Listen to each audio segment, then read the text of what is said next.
বন্যায় চাহিদা বেড়ে যাওয়ায় নওগাঁয় বেড়েছে মুরগির দাম। সব ধরনের মুরগির দাম কেজিতে 15 থেকে 20 টাকা পর্যন্ত বেড়েছে। নওগাঁর পৌর মুরগি বাজার থেকে বিশ্ব বিস্তারিত আরও জানাতে আব্বাস আলী যুক্ত হচ্ছেন। আব্বাস, ব্রয়লার মুরগির দাম কত কেজিতে বাড়লো জানাবেন, বর্তমান দাম কত?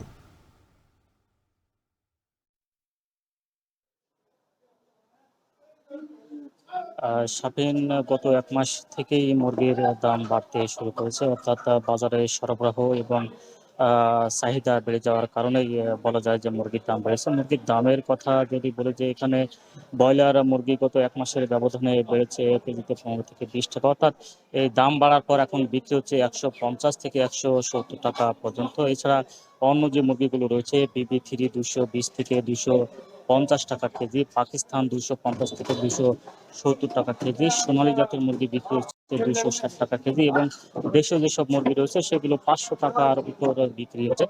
তবে এখানকার যারা ব্যবসায়ী রয়েছেন তারা বলছেন যে যেসব খামার রয়েছে, খামার থেকে মুরগির সরবরাহ বাজারে কম হচ্ছে, আর ক্রেতাদের কাছে বেশ চাহিদা রয়েছে। এই কারণে বলা যায় যে মুরগির দাম বেশি হচ্ছে। আর এই নওগাঁ পৌর পাইকারি বাজারে আমি দেখেছি যে অধিকাংশ যেসব মুরগির দোকান রয়েছে সেগুলো ফাঁকা পড়ে রয়েছে, অর্থাৎ এই দোকানগুলোতে পর্যাপ্ত পরিমাণ মুরগি আসলে না পাওয়ার কারণে এইসব দোকানগুলো এখনো ফাঁকা পড়ে রয়েছে। আর এই নওগাঁ পৌর পাইকারি বাজারে বিশেষ করে দিনাজপুর, রংপুর, জয়পুরহাট এবং লালমনির হাট থেকেই যারা খামারি রয়েছেন তারা সেই ভোরে এই বাজারে মুরগি দিয়ে যান, এবং সারাদিন বিক্রির পর যারা এখানকার খুচরা ব্যবসায়ী রয়েছে লাভ রাখার পর তারা সেই মুরগির দাম পরিশোধ করেন বলে আমরা জেনেছি। আর ব্যবসায়ীরা বলছেন যে মুরগির উৎপাদন কম হচ্ছে এই কারণে, যে বিভিন্ন রোগবালাই এবং প্রচন্ড গরমের কারণে খামারে মুরগি কিছুটা ক্ষতিগ্রস্ত হচ্ছে, যার কারণে তারা বলছেন যে খামারে মুরগির উৎপাদন কম হচ্ছে, এবং এই উৎপাদন কম হওয়ার